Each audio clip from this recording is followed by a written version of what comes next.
Today I will discuss some more topics from the chapter electric current and its effect. In previous part I have discussed electric current, charges and their SI unit. So today I will discuss potential difference and resistance. So what is potential?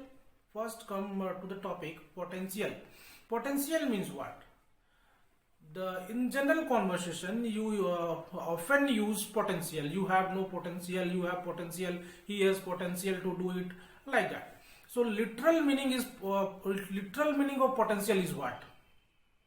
The literal meaning of potential means you have capability, you have capacity, you have some extra talent, some extra strongness, some extra merits to do something extra. That is you have extra capability which makes you different from another. This is the literal meaning of potential. But when it comes to the electric current, or comes to the when we use the term in electric current or electric charges, or in term of electricity, potential means having extra charge. This is not quite clear, right to say that having extra charge, but you can say as per as you can understand it, or for make your understanding more clear, for making your understanding easier, you can say that potential means having extra charge in term of electricity. Higher potential means what? The end which have high potential or which have extra charge. Lower potential means what? The end which have low capacity of charges. When current flows, why current flow? This is the question.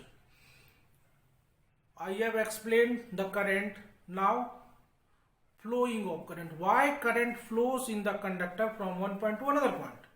This is due to potential difference between two different ends of the conductor. Means one end of the conductor which have high potential and the another end of the conductor which have low potential. So charges will flow from higher potential to lower potential. So in simple meaning, you can say that potential means having capability or having extra charge. This is what, remember, this is not clear, not quite right to say that having extra charge, but for making your understanding simpler, you can say that. Now take an analogy. If you have two buckets, if you have given two buckets, one is completely filled with water and another is half filled, and connect both the bucket with a pipe, what will you observe? You observe that water starts flow from the bucket which is completely filled to the bucket which is half filled. Why? If you have given some energy? No, its flowing is natural. The flowing of water is natural. It is only due to the bucket which have high level of water, that is which is completely filled, has high potential energy.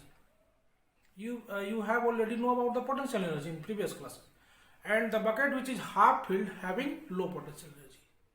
So in similar way, you can say that the end which have high potential or high potential, yes, high potential means it has high capacity, and the end which have low potential means it has low capacity. When the current flows from one point to another point, from one end to another end in a conductor, it means potential of one end is higher, means it has high capacity of sending charges, and potential of another end which have low capacity of sending charges. That's why charges flow from higher potential to lower potential. This is the literal concept. But when you go some technical terms, potential is what?